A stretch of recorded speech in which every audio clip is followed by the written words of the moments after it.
Nima uchun kelding musofirlikka? Ha, ichadigan bo'lsa-ham bor, shu uyingda ichavermaysanmi? Ha, pul ishlash uchun keldikmi? Ha, bo'ldi, yig'ishtirish kerak ichishni. Ha, ishlashimiz kerak endi. Ota-onamiz kutib turibdi, ana bolalar kutib turibdi, erta qiz chiqaramiz, yoshimizdan 40 dan oshdi. Ichishni tashlaylik endi. Bo'ldi, necha kundan beri ichib ishga ham chiqqanimiz yo'q. Uyga to'p ketdi, xona ham sasib ketdi.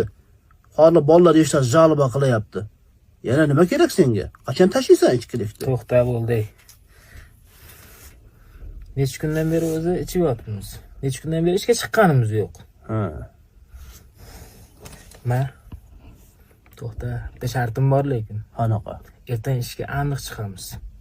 Bo'ldi. Borib kelroqdi. Tomoq qaqrab ketdi. Shuni oldiroq bersang bo'lmaydi. Bor olib kelroqdi. Hozir olib kelaman, yes qilaman-da, dahshat bo'ladi deb maza qilaman.